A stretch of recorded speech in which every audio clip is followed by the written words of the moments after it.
В описании вы всегда можете найти мою ссылку для доната у официального партнера игры магазина BuffBuff. И здесь действительно самые низкие цены.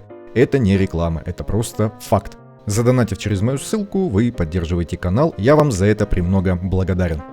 Всем здравствуйте. Финальный босс 7-го сезона уже послезавтра. Первая фаза у нас закончится, начнется вторая. Будет очень-очень неприятненько там менять команды, потому что урон в Китае сильно просел на второй фазе. Ну а пока у нас идет первая, давайте подобьем итоги, и я вам покажу, то новое, что у меня появилось за эти 2 дня, после того, как мы начали бить этого босса. Изменения есть как в начальных командах, да, которые мы использовали, так и появились, естественно, новые. Давайте, в общем, смотреть. Начнем мы с команды Ледяного Взрыва. Это у нас, одна из последних команд, то есть по урону имеется в виду. Много они не наносят, конечно же, все зависит от пробуждений. Первый вариант у нас с Зореком. Разница с совой ничем вообще нет, они не отличаются, просто здесь Зорек, а там будет сова. Тайминги и все остальное у нас, в принципе, такое же. И смысл такой же. Вообще, эта команда основана на сопротивлении, во-первых. Во-вторых, на ускорении навыков. Сопротивление нам нужно для того, чтобы босс на нас не вешал много всяких гадостей, да, со своими призывными существами. То есть там и ослабление на урон, и штраф к атаке, и штраф к защите. То есть нам это не нужно, потому что у нас здесь одна филосия, и лечения как такового здесь особо-то и нету. Поэтому у нас здесь, начнем с филосии. Филосия у нас полностью в сопротивлении, ускорение навыков сколько получится. У меня здесь 79, у меня третье пробуждение 30 единиц дает. С рунами у меня здесь не очень хорошо, хотя можно было постараться получше. 79 мне хватает. И видим, что сопротивление здесь является приоритетом. Второй параметр, да, это просвещенность. Естественно, талант здесь на раздачу сопротивления. Поэтому мы здесь ставим всех вокруг филосии. И потому, что боевой навык ее должен захватывать всех. И вариант с Зориком, да, получается, что у нас здесь поудобнее, чем с совой, так как они попадают в 3 на 3 квадратика вот в этот. Так, сам Зорик у нас здесь, опять же, сопротивление. Ускорение навыков у него здесь всего 48. Поймать вообще там плюс 4 руны, это очень сложно. И даже если поймаем, кстати, кукольника он все равно не наберет 72 единицы. А для 15-секундного цикла здесь нужно 72 единицы. Поэтому у него здесь вот этот мифический предмет. Он ему даст в итоге 40 ускорения, нам этого достаточно. Правда, он это делать будет долго, но нормально. В итоге нормально. В остальном одевайте как хотите. Обычно Зораку делают приоритет либо на атаку, либо на крит урон, либо и на то, и на другое. Потому что крит шанс он собирает и так. И защиту, потому что у меня 5 пробуждений. Вообще, с пробуждениями, конечно же, жить легче. Не потому, что они там сами по себе какой-то эффект дают, нет. Только потому, что они дают достаточное количество характеристик, то есть очки здоровья, защиту, и живется гораздо легче. Если у вас пробуждений нету, то могут умирать, то есть вам нужно делать перекос, какую-нибудь защиту, побольше их находить защиту в дополнительных характеристиках и очки здоровья. Учитывайте это. Тем более у нас здесь вариант с сопротивлением, да, то есть мы сопротивляемся всяким гадостям, но лечения как такового у нас здесь особо-то и нету. Так что смотрите. Билде здесь максимум урон, ей мы ускорение навыков не собираем, потому что от ее абсолютного навыка, много чего не зависит. Да, конечно, здесь снижается использование на 3 секунды, но она, в принципе, и так вполне себе неплохо справляется. Просто если мы будем собирать ускорение, вполне возможно, что мы больше потеряем по урону, чем приобретем с помощью ускорения навыков. Потому что, опять же, абсолютный навык ей так много не дает. Билды одеваем как обычно, все максимум урон, то есть крит шанс, атака. Шина здесь тоже в сопротивлении, максимум атаки, чтобы раздалось побольше, но про сопротивление не забываем. И раздача урона соответственно. В остальном обычная шина. Вориш здесь для того, чтобы боссу не давать набирать усиление. И плюс ко всему он дает запрет усилений, помимо того, что их снимает. Воришу тоже нужно 72 ускорения, то есть он здесь имеет вот этот предмет и максимальное количество рун с ускорением. И, соответственно, 2 вот эти вот вещи, чтобы 20 ускорения добрать. Он у нас еще и разлом накладывает. Так что точность, сопротивление, ускорение навыков. В принципе, все. Джин здесь вот такой у меня, уже с 5 талантами сегодня стал.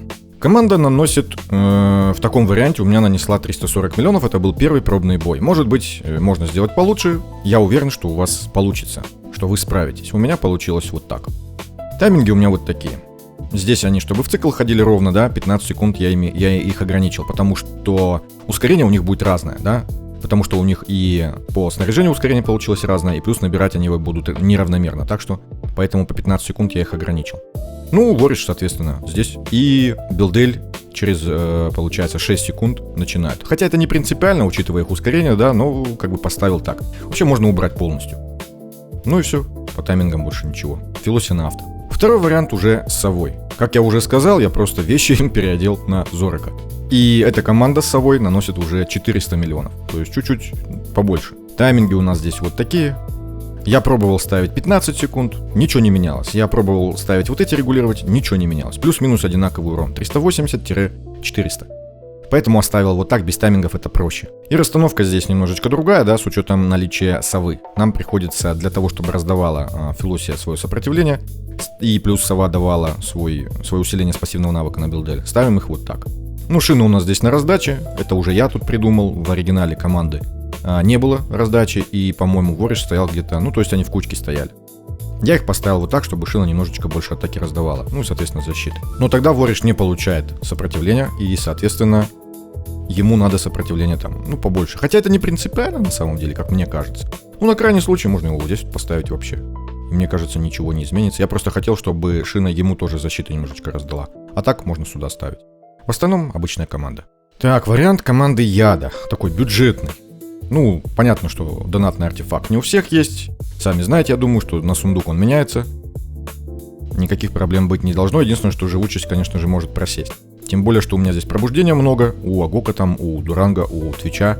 У вас их не будет, как я уже сказал. Да, пробуждения на живучесть влияют. Схема снаряжения вы видите. Сразу скажу, что урон 550 миллионов. Они у меня нанесли за один бой. Я один бой только проверил. Тайминги у меня здесь вот такие. Стандартные плюс-минус. С учетом ускорения здесь 16,9. Если у вас ускорения вообще нету, то ставьте там 17,2, либо 18. Всем. Вот здесь вот. Ну, у нас Агок, он с посохом, поэтому ему можно ставить 15. Ну, а Дуранга сам себя ускоряет, поэтому он по умолчанию. Расстановка у меня здесь вот такая. То есть она у нас здесь от снаряжения в первую очередь. То есть Твич раздает, да, атаку. У него поэтому здесь орган. Видим, сколько у него атаки. Очень много атаки. И, соответственно, вот он, Хорос, тоже раздает атаку. Ну, это у нас эпик, то есть без пробуждения, атаки у него немного, ну что поделать. Хотя бы такое количество он пускай раздаст. Я вообще его поставил чисто из-за вот этой ауры. На просвещенность. Может быть, там среди эпиков есть получше вариант. Но я почему-то про него вспомнил, тем более у него там вроде бы неплохие навыки по площади, которые там яд тоже накидывают. Пускай будет. Пускай будет Хорос. Дуранга здесь вот такой, он у нас с ракушкой. Вполне неплохо справляется. И, соответственно, Агок, как обычно, просвещенность, атака, ускорение навыка. Ну, если у вас он не плюс 5, еще точности. Не забывайте. Хотя у нас здесь змея, и она требования по точности снижает. Дракончик у меня здесь вот такой. Такой же вариант, да, только уже с рейдой.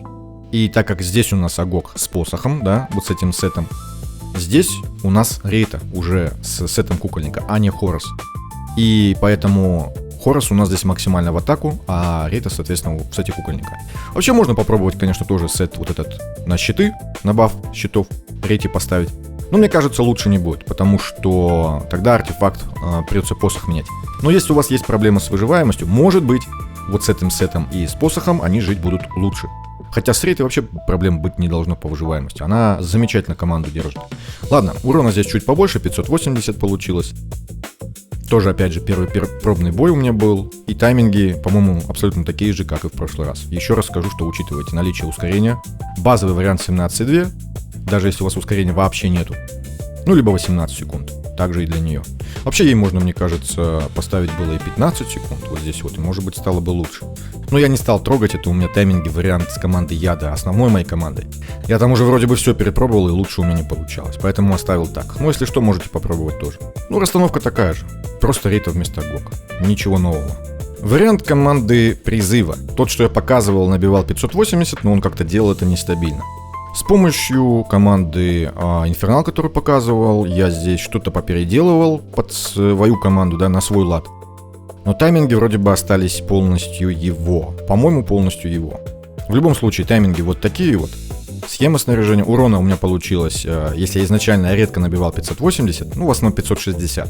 Этой командой тоже редко, но выбивается уже побольше. Вот у меня здесь получилось 630.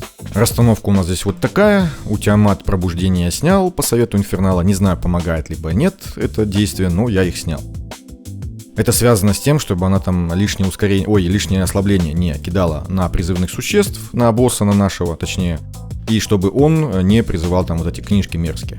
И чтобы он призывал, либо чтобы он призывал 4 руки вместо 3. То есть мы обычно чаще всего, она здесь, допустим, попадает штрафом атаки своим, перед тем, как он начинает делать призыв своих существ. И, соответственно, одно ослабление висит. И 3 усиления. Получается 3 руки.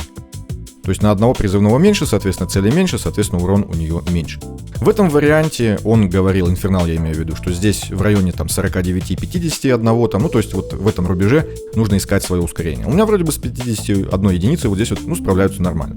В общем, ищите сами свой вариант, который вам лучше подойдет. У них здесь 15-секундный цикл, поэтому у Тиамат мы вот такое количество выкручиваем, и с талантом его вроде как достаточно. Ну, я проверял в бою, вроде бы да, стабильно, накладывают в одно и то же время. Она у нас на разломе, поэтому вот этот предмет ей нужен. Бернейт у нас здесь тоже ускорение имеет. У нее здесь есть вот этот талант, то есть до 72 единиц она добирает с помощью вот этого вот. То есть ей хватает, вроде бы стабильно ходит. Ей можно защиты побольше, она у меня бывало умирала. Поэтому вот так вот. Она раздает атаку, про атаку тоже не забывайте. В остальном ничего другого здесь никакой специфики нету, просто сет кукольника. Лильванис максимум в урон. Если совсем мало шанса крит удара, ставьте первый талант вот здесь вот. То есть не вот этот третий, а первый, который крит шанс добавляет.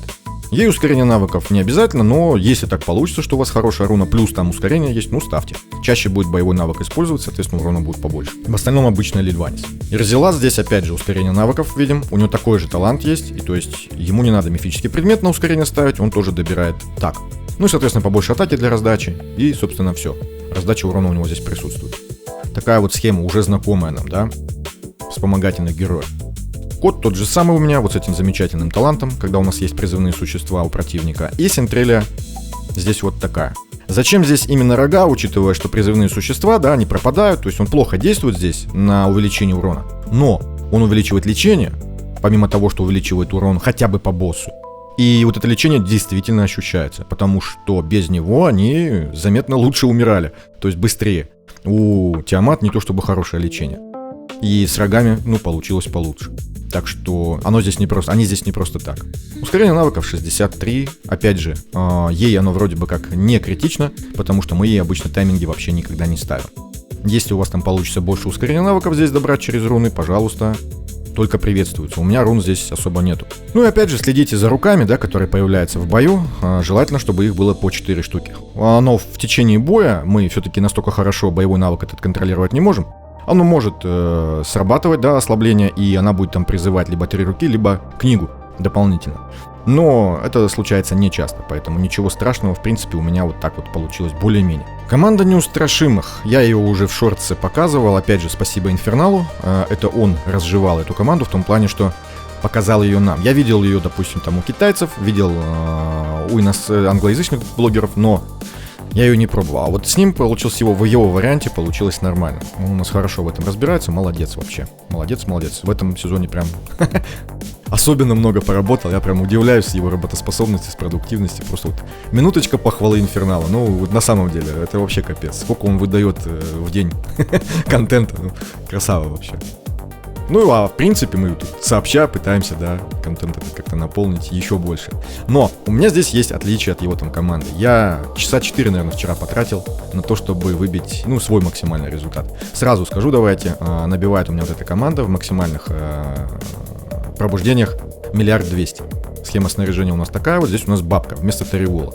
С бабкой у меня получается заметно стабильнее и заметно стабильнее, в принципе, да. Но у нас здесь бывает оглушение у босса, и микро такие задержки появляются дополнительные. И тайминги чуть-чуть вот так вот как-то искажаются. Они и с такими таймингами искажаются. Но когда я ставлю не 17,2, а 17,1, то есть на 1/10 меньше, они эти искажения компенсируют чуть-чуть. То есть каждый цикл, если они даже где-то там произошли в начале боя, либо в середине, они потом компенсируются чуть-чуть. И у меня вот именно с одной вот этой 10-й разницы, я до этого ставил 17,2 и ставил 18. Я имею в виду у Маштура и у Кульвиды. Получалось хуже, то есть вообще нестабильно. Набивали, ну, разброс был гораздо больше, то есть это 200 000 000. А так получилось чуть ли не каждый бой почти один и тот же результат. Почему у них здесь тайминги? Потому что он должен как-то зависеть от нее, ну, там, количество ослабления, все дела. Но при этом у нее есть у нас небольшое ускорение. При этом у Настенки его нету, у Куклы тоже нету. Отсутствие ускорения у них и наличие небольшого ускорения у Кульвиды важно. Сразу схема расстановки, да, вот такая. Объясню. Так, ну давайте, наверное, сначала все-таки про ускорение посмотрим. Мы здесь в бою можем наблюдать... Вообще у босса есть такая особенность. У него здесь всего 3 места для героев ближнего боя. То есть на поле у нас эти слоты, они недоступны для выбора. То есть герои ближнего боя туда уже после начала боя уходят, вот сюда вот. И здесь всего 3 клетки доступно. И если у нас будет уходить, допустим, Кульвида, а не Настенка, либо кукла, то это огромное влияние произведет на урон. То есть Кульвида здесь поскольку от нее требуется там абсолютный навык. Все. Ну и боевой, понятно, там немного тоже вносит. Но главное это абсолютный навык. И она его использует. Ей до этого автоатаки делать не надо. Понятно, что автоатаки нам нужны там для Настенки, для куклы. Но не так критично, как ее абсолютный навык, либо не так критично, как если бы она заняла место куклы. То есть, если кукла будет просто стоять, ну это кошмар, да, по урону. То же самое с Настенкой, Настенка здесь очень тоже неплохо вкладывается. Поэтому, для того, чтобы Кульвида не успевала там занимать свое вот это место впереди нашей куклы и Настенки, нам нужно давать ей немножечко ускорения, там 12-13 единиц, а этим двум ускорения не нужно. Ну и вот так вот это получается. И тогда они весь бой здесь стоят возле босса, спокойно бьют, и урон у нас не проседает. Обращайте на это внимание, потому что это очень важно. И вот как раз таки в варианте с Тариволом у меня не получалось так, чтобы... Я, видимо, там плохо настраивал. То есть у меня там урон очень сильно прыгал. То есть от 600 до 1 100 000. То есть в 2 раза. Здесь абсолютно стабильный результат. Давайте я вам автобой. Смотрим, 19 автобоев. Автобой сделаю, чтобы сразу видно было. Первый автобой, и должен быть нормальный результат. Это что такое? Че я там с таймингами наделал? Так я же вроде бы ничего не менял. Не понимаю, 17-1, 17-1. Что происходит? У меня такого ни разу не было еще. Ну вот как специально. Что происходит? Давайте еще раз. Ну это очень странно. Очень странно, очень-очень-очень странно. Ну не знаю, видимо есть все-таки проблемы со стабильностью и с расположением этих двух, да, как вот я показывал. 16 автобоев, то есть я еще один сделал, ничего не менял. Единственное, что просто взял, зашел в тайминги и поставил то же самое число. Только перепечатал его вручную вот так вот заново. На 17.1, то есть ничего в таймингах не поменял. Может быть это какая-то магия, вот это вот странная, техническая внутри игры, которая часто влияет на результат. Не знаю. Ну давайте еще один автобой, чтобы уже закрепить результат. Ну да, смотрим. Один из лучших моих результатов, у меня столько они никогда не набивали. То есть все-таки да. Хороший, более-менее стабильный вариант. Это что касается урона со всеми пробуждениями. Без пробуждений я сейчас вам серию скриншотов покажу, я делал их до этого. Конечно же, разница большая, что без Маштура, имеется в виду без пробуждения его, без Кульвиды там, без... Настенка меньше всего влияет, вот эти +2. Ну и вы знаете, у меня автобоев мало осталось, я, наверное, сохраню этот вариант, расстановку вы все равно уже видели, ну тем более, что она в коде сохраняется, давайте я все-таки сохраню этот вариант, потому что мне потом его сложно будет набить. При этом давайте пройдемся по героям. Кукла у нас, как обычно, ничего нового, минус 0.50 скорость атаки, можно больше, лучше, больше. Крит урон атака, сами понимаете, да, то есть приоритеты все те же самые. Настенка тоже полностью в урон. У меня какая была вещь, такую поставил. Если у вас есть другая, ставьте другую. Главное, чтобы хорошие характеристики были и, соответственно, эффект нормальный был. Тоже скорость атаки добавляйте, это для куклы. Не помешает. Кульвида то же самое. Ускорение, как я сказал, 12-13 единиц. Нормально будет. В остальном полностью функция поддержки. Вот эта вещь влияет на стабильность. На стабильность урона. То есть она будет стабильнее накладывать разлом и свое ослабление. Поэтому она здесь. То есть урон она максимально не увеличит, но стабильность улучшит. Ну, по крайней мере, мне так показалось. Бабка у нас здесь вот такая. Ускорение навыков ей дайте сколько сможете. Как обычно, в идеале 72 единицы, чтобы 15-секундный цикл держать. Есть такой слух, что когда у нее ускорение больше, то есть там 79, там, я не знаю, 80, 81, вот у меня здесь 85, то команда выдает максимальный результат получше, то есть почаще. Не знаю, ну, как бы я поставил, не знаю. Может быть да, может быть нет. Как это проверить, не знаю. У меня плюс-минус те же результаты, что и были. Точности ей можно побольше, то есть около 400, либо больше. Если получится. Если нет, делайте сколько получится. Маштур, как всегда. Ничего нового. Есть еще вариант без Маштура, здесь у нас с Натаниэлем, так как я уже команды неустрашимых отбил, я вам код оставлю, я его в коротком видео показывал. И расстановка, вот это вот все. Я вам код оставлю, команда эта у меня набивала 760 максимум. Ну, с пробуждениями. Без пробуждений варианты я тоже здесь сейчас покажу, там, конечно же, заметно меньше. Смысл у нас здесь тот же, то есть я Натаниэля одел уже в этот сет. Единственное, что у него приоритет уже пойдет на просвещенность, а не на там очки здоровья либо защиту. И ускорение навыков, сколько получится, вы ему дайте, чтобы он почаще лечил, давал щиты, вот это вот все. И Кульвиду, с учетом того, что у нее место освободилось, мы в сет кукольника одеваем уже бабку. Кульвиду я здесь скорость атаки одел. Оно не принципиально, ну и максимум в атаку. Ну, как бы чуть-чуть урон да увеличит. Тайминги здесь вот такие у меня.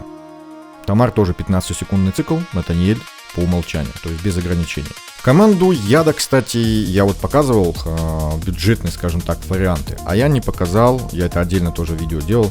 Я тут немного поменял свою команду. У меня теперь здесь вариант с Сакредией, не с Латером. Это у меня, опять же, с Ритой, понятно, да. Схему снаряжения вы видите. Тайминги вот такие.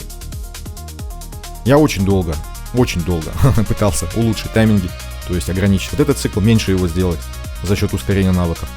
Поменять там ротацию как-то по-другому, тайминги здесь по-другому как-то сделать, сохранив ротацию, либо изменив ротацию. У меня все получалось либо так же, либо хуже. Поэтому я оставил вот этот вариант.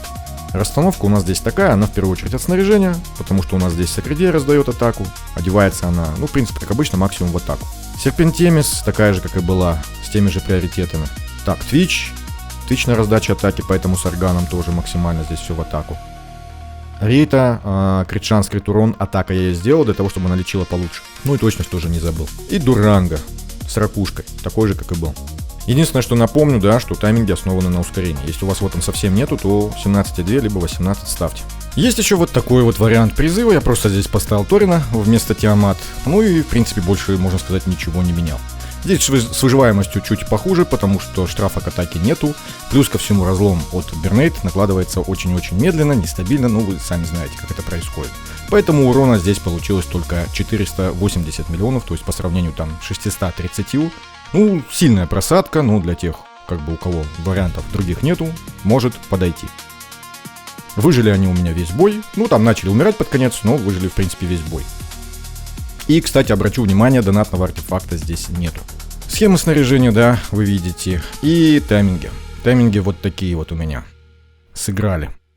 За графику извиняюсь, это минимальные настройки, чтобы не так сильно нагружать компьютер. Ну, кстати, подходит бюджетная команда, да, без Тиамат, соответственно, минимальные бюджетные настройки. Почему нет? Бюджетный FTP вариант, да, должен выглядеть графически вот так вот. Одни полигоны, блеклые цвета, кривые модели, да, все некрасивое, пиксельное, ну, вот так вот. В общем, расстановка здесь вот такая, она здесь в первую очередь от снаряжения. Видим, что здесь раздача, да. То есть Бернейт мы добавляем точности. Я, кстати, ей здесь, по-моему, защиты побольше поставил, она здесь умирала. И, по-моему, ему тоже что-то защиты поддобавил. А, нет, не защиты. По-моему, закалку какую-то сделал, там, где была на живучесть. Нет, ее здесь не было. Ну, значит, он справляется. Но без пробуждения будет сложнее, конечно. Потому что они здесь на грани, в конце боя здесь прям на грани они живут. Ускорение Торину я сделал как можно больше, просвещенности, соответственно, тоже. Ну, очки и здоровья, защиты, естественно, тоже. Почему он метку ставит на Лильванис? Ну, для того, чтобы эти дебафы со штрафом атаки с нее снимать. Ну и Синтрель осталось такой же. Больше здесь, в принципе, показать нечего. Команда Ауры у меня тоже немножечко изменилась, и это касается таймингов. Я взял тайминги Макса, за что ему большое спасибо. У него получились вроде бы самые лучшие тайминги. Ну, из тех, что я пробовал, у меня его лучше всего подошли. Такие вот тайминги. Ротация, в принципе, та же самая. Единственное, что Шахлу я поменял. Сделал ей 13 секунд. То есть она чуть позже всех начинает. И, ну, я не знаю, как это работает, но у меня с ней урона побольше. Вот с таким вариантом. В остальном, вполне стандартная ротация. И 15 секунд те же самые остались, да. Схему снаряжения вы видите.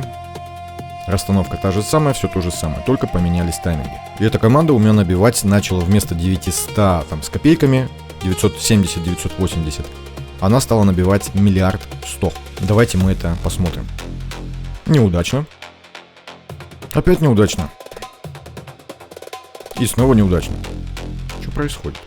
И снова неудачно. И снова неудачно. И снова неудачно.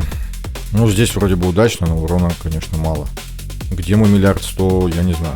Я вам покажу. Вот вчера. Заходим, смотрим. Пожалуйста. 1 100 000 000. Абсолютно та же команда, вообще ничего не трогал, не менял. Что происходит, я не знаю. Ой, ну как-то так, я не знаю, я чуть-чуть тайминги поправил, может быть, я не так вчера с ними работал. Ну, не знаю, в общем, результат вот такой. Я, конечно же, его сохраняю, у меня 5 попыток осталось, сейчас я вам покажу тайминги. В итоге поставил вот так вот. То есть 13 секунд остались, здесь было 26,7, стал 26,9.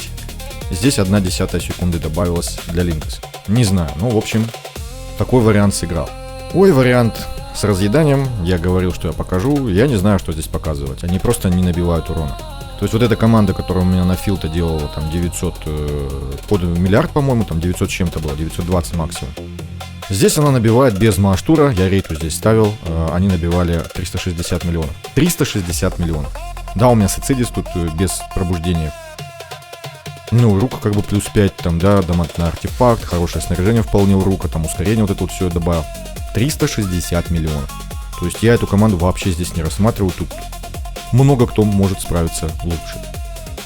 Если же у вас реально других вариантов нету, ну, ставьте обычную команду рука и набивайте, сука, набьете. Но сразу скажу, результат так себе. Можно, конечно, лучше настроить, я этого делать не стал, потому что, ну, вот так вот.